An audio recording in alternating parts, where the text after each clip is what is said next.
తాకట్లో ఉన్న మీ బంగారాన్ని విడిపించి ఆ రోజు ఆన్లైన్ రేటుకి కొంటాం. Sharma gold company.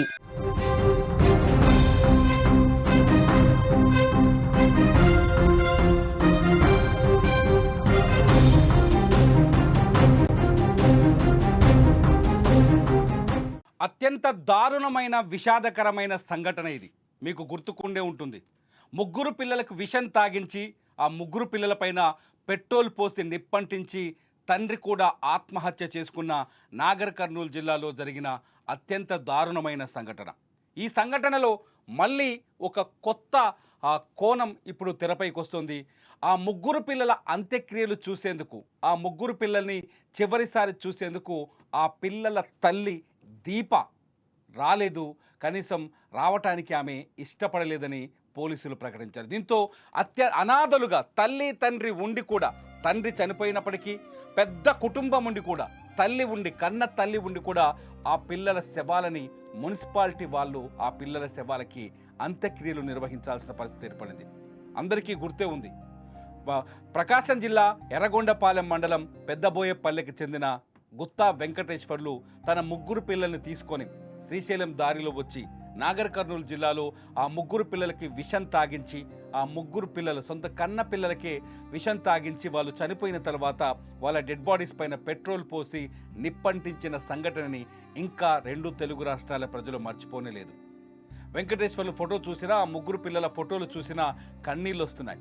అయితే పిల్లలు మరణించిన విషయం తెలిసిన వెంటనే ఆ తల్లి అయితే వెంకటేశ్వర్లు భార్య దీప బోరున విలపిస్తూ కనిపించారు. ఆమె గుండెలు అవిసేలా రోధించారు. అయినప్పటికీ కూడా ఆ ముగ్గురు పిల్లల అంతిమ సంస్కారాల్ని చూడడానికి మాత్రం ఆమె రాలేకపోయారు. రాను అని చెప్పేసినట్టుగా పోలీసులు, నాగర్ కర్నూలు పోలీసులు చెప్తున్నారు. ఆ ముగ్గురు పిల్లల్ని చూడటానికి నేను రాలేను, ఆ ముగ్గురు పిల్లల్ని నేను అలా చూడలేను అంటూ ఆమె బాధతో అంత్యక్రియలకు కూడా దూరంగా ఉన్నట్టు పోలీసులు చెప్తున్నారు. ఆమె బంధువులు ఎవరైతే వెంకటేశ్వర్లు సోదరుడు మల్లికార్జునే, ఆయనే ఈ ముగ్గురు పిల్లలకి శవాల్ని మున్సిపాలిటీ వాళ్ళకి అప్పజెప్పేసి వెళ్ళిపోయినట్టుగా నాగర్ కర్నూలు పోలీసులు చెప్తున్నారు. ఒక్కసారి తలుచుకోండి, కన్న పిల్లలు, ముగ్గురు పిల్లలు, అల్లారు ముద్దుగా పెంచుకున్న పిల్లలు తండ్రి చేతిలో తండ్రి రాక్షసుడై హతం చేస్తే, తండ్రి రాక్షసుడై క్రూరంగా అత్యంత దారుణంగా చంపేస్తే ఆ పిల్లల్ని చూడాలని ఏ తల్లి కోరుకోదు చెప్పండి. కానీ ఈ తల్లి కోరుకోలేకపోయింది. ఈ తల్లి ఆ పిల్లల్ని చివరి చూపు చూడటానికి కూడా ఇష్టపడలేదు. కారణాలు ఏవైనా కావచ్చు. ఆ తల్లి ఆ తల్లి దీపా చెబుతున్న మాటల ప్రకారం, నేను అలా నా పిల్లల్ని చూడలేను, ముగ్గురు పిల్లల్ని ఒక్కసారిగా శవాలుగా చూడలేను, ఆ బాధను నేను భరించలేను, ఆ బాధను నేను దిగమింగలేను, ఆ బాధను నేను ఓర్చుకోలేనని ఆమె వెర్షన్ చెబుతున్నప్పటికీ పోలీసులు మాత్రం చాలా స్పష్టంగా చెప్పారు. ఆమె రావడానికి నిరాకరించిందని, ఆమె రావటం లేదని. ఆమె వాళ్ళ బంధువులు కూడా, మల్లికార్జున ఎవరైతే వెంకటేశ్వర్లు బంధువులు కూడా ఎవరైతే ఈ కేసులో నాగర్ కర్నూలుకు వచ్చి ఆ పిల్లల శవాల్ని స్వాధీనం చేసుకున్నారో వాళ్ళ బంధువులు కూడా మున్సిపాలిటీ వాళ్ళకి ఆ శవాల్ని అప్పజెప్పేసి మీరే అంత్యక్రియలు చేసేయండి వదిలేసి వెళ్ళిపోయారు. ఎక్కడో ప్రకాశం జిల్లా ఎర్రగొండపాలెం మండలం పెద్ద బోయేపల్లి గ్రామంలో పుట్టిన ఆ ముగ్గురు చిన్నారులు అనాథలుగా, అత్యంత అనాథలుగా, బంధువులుండి, పెద్ద కుటుంబం ఉండి, కోట్ల ఆస్తి ఉండి కూడా అనాథలుగా మారిపోయారు. తండ్రి చేసిన దుర్మార్గానికి బలైపోయి, తండ్రి చేసిన తప్పుకి బలైపోయి, బలి పశువులై, తండ్రి తీసుకున్న ఒక క్రూరమైన నిర్ణయానికి ప్రాణాలు కోల్పోయి, తండ్రి చేతుల్లోనే విషం తాగి, తండ్రి చేతుల్లోనే పెట్రోల్ బాటిల్ పోసి పెట్రోల్లో మలమల మాడి మసైపోయారు. తండ్రి చేసిన ఈ దుర్మార్గాన్ని ఎవ్వరూ చూడటానికి కూడా ఇష్టపడట్లేదని తెలుస్తోంది. వెంకటేశ్వర్లు చేసిన ఈ దుర్మార్గాన్ని ఎవరూ చూడటానికి కూడా ఇష్టపడట్లేదు. ఎందుకు వెంకటేశ్వర్లు పిల్లల్ని చంపేశాడు అని పోలీసుల్ని ఆరా తీస్తే, పోలీసుల్ని కొంత సమాచారం తెలుసుకునే ప్రయత్నం చేస్తే, పిల్లల మీద ఉన్న అతి ప్రేమతోనే వెంకటేశ్వర్లు ఈ దారుణానికి ఒడిగట్టాడని పోలీసులు ఒక కాజ్గా చెప్తున్నారు. దీపకి ఏదైతే ఆగస్టు 30వ తేదీన తన ఇంట్లోంచి బయటకు వచ్చాడు. ఆగస్టు 30వ తేదీ నుంచి 30వ తేదీకి ముందే తల్లి దీపకి, ఎవరైతే ఈ ముగ్గురు పిల్లల తల్లిదండ్రులు ఉన్నారు కదా, తల్లి పేరు దీపిక, తండ్రి పేరు వచ్చే దీప, తండ్రి పేరు వెంకటేశ్వర్లు, వీళ్ళిద్దరి మధ్య ఘర్షణ జరిగిందని, ఆ ఘర్షణ నేపథ్యంలో మొత్తం తను ఆత్మహత్య చేసుకోవాలనుకున్నాడని, ఆత్మహత్య చేసుకోవాలని ఆలోచిస్తున్న తరుణంలో ముగ్గురు పిల్లలు అతని కంటికి కనిపించారు. నేను చనిపోతే నా పిల్లలు ఖచ్చితంగా అనాథలవుతారని ఆ భయంతోనే ముగ్గురు పిల్లల్ని వెంట తీసుకొని నేరుగా శ్రీశైలం వెళ్ళాడు బైక్ పైన. అటు నుంచి నాగర్ కర్నూలు వచ్చాడు. నాగర్ కర్నూలులో ఇద్దరు పిల్లల్ని ఒకచోట, సూర్యతండ సమీపంలో ఇద్దరు పిల్లల్ని ఒకచోట, అట్లాగే కల్వకుర్తి సమీపంలోని తాండ్ర దగ్గర పెద్ద కూతుర్ని చంపేసి విషం తాగించి అత్యంత దారుణంగా వాళ్ళని చంపేసి ఆ తర్వాత ఆ ముగ్గురు శవాలపైన పెట్రోల్ పోసి తగలబెట్టేసి ఆ కల్వకుర్తికి కొద్ది దూరంలో ఉన్న వెల్దండ అనే ఒక మండల కేంద్రానికి సమీపంలో ఉన్న పెద్దాపూర్ అనే ఒక విలేజ్ శివారులోకి వెళ్ళి అతను కూడా విషం తాగి ప్రాణాలు కోల్పోయాడు వెంకటేశ్వర్లు. వెంకటేశ్వర్లు ఈ నిర్ణయం తీసుకోవడానికి గల కారణం ఏంటి అంటే, భార్యతో గొడవ తర్వాత తను ఆత్మహత్య చేసుకోవాలనుకున్నాడు. తను ఆత్మహత్య చేసుకుంటే తన పిల్లలు అనాథలైపోతారని భావించాడు. అందుకే ముందు తన పిల్లల్ని చంపేసి ఆ తర్వాత ఈ తండ్రి ఆ దుర్మార్గమైన నిర్ణయం తీసుకున్నాడు. నిజంగా ఏ తండ్రి చేయకూడని పనిది. తలుచుకుంటేనే బాధేస్తోంది.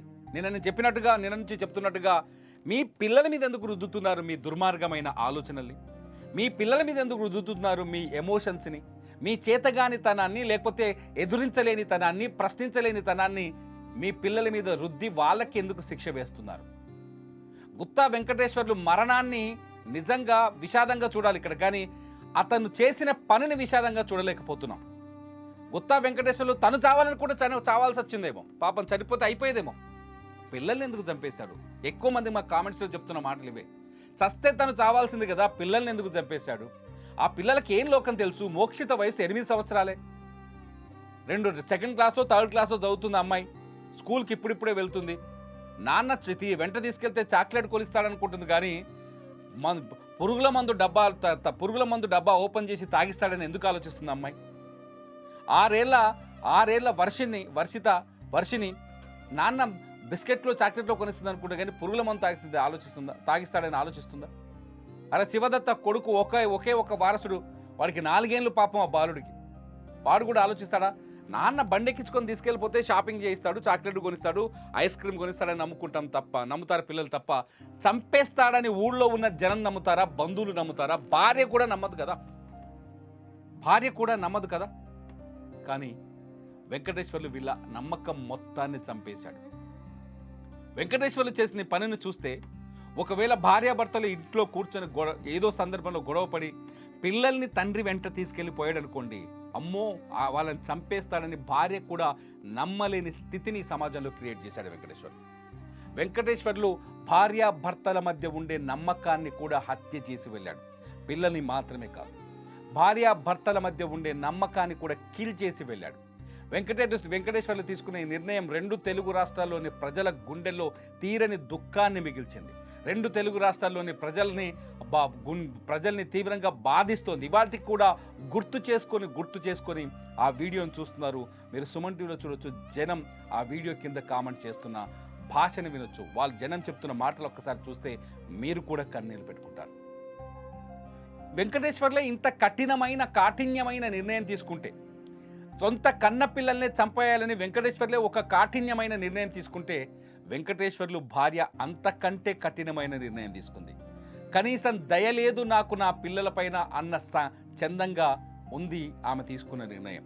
ఎందుకంటే భర్త అమాయకంగానో ఆవేశంలోనో పిల్లల్ని చంపేశారు, పర్లేదు. ఆ పిల్లల్ని చివరిసారి చూడొచ్చు కదా, ఆ పిల్లల్ని కడచూపు చూడొచ్చు కదా. వెళ్ళి నీ బిడ్డలు మళ్ళీ కనిపిస్తారా అమ్మా దీప నీకు ఆ బిడ్డలు? చిన్న గొడవ పెద్ద ఉపద్రవాన్ని సృష్టించవచ్చు. చిన్న గొడవ మీ కుటుంబంలో ఊహించని ప్రమాదానికి దారి తీయొచ్చు. కానీ చివరిసారైనా మీ బిడ్డలు చూడాల్సిందేమో, చివరిసారైనా మీ బిడ్డల్ని మీరు చూడాల్సిందేమో. నిజంగా ఎందుకు వెళ్ళలేదు దీప కుటుంబ సభ్యుల నుంచి, దీప తరఫు నుంచి వింటుంటే నేను ఆ పిల్లల్ని చూడలేను అటువంటి పరిస్థితులు అని చెప్తున్నారు. కానీ తల్లివి నువ్వే చూడకపోతే ఇంకెవరు చూస్తారు ఆ పిల్లల్ని? అనాథలా? మీ రక్తం పంచుకుని పుట్టిన పిల్లలు కదా, అనాథలా? ఇవాళ మున్సిపాలిటీ వాళ్ళు మీ ముగ్గురు పిల్లలకి అంత్యక్రియలు చేశారు అంటే అనాథ శవాలకు చేస్తారు వాళ్ళు రెగ్యులర్గా. ఇవాళ మీ కుటుంబం, మీ సొంత పిల్లలకి ఇవాళ మీరు బంధువులు, ఎంతోమంది బంధువులు, ఎంతో పెద్ద కుటుంబం, మీ కుటుంబం అంతా ఆ పిల్లల్ని అనాథల్ని చేసి ఈ లోకం నుంచి పంపించేశారు. మీ భర్త ఆ పిల్లల్ని అమాయకులైన ఆ పిల్లలకి మరణశిక్ష విధించి అత్యంత కాఠిన్యంగా దయలేని క్రూరత్వంతో వాళ్ళని చంపేసి తను చచ్చిపోతే కనీసం ఆ చివరి చూపునకు కూడా మీరు వెళ్ళకపోవడం బాధాకరంగా ఉందంటూ చాలామంది కామెంట్ చేస్తున్నారు. దీప బోరున విలపిస్తోంది, మనం చూస్తున్నాం. పెద్దబోయేపల్లిలోనే ఉందామె. పాపం ఆమె కన్నీళ్ళని తుడవటం ఎవరి వల్ల కాదు. ఆమె ఆ దుఃఖాన్ని ఎవరు తీర్చలేదు.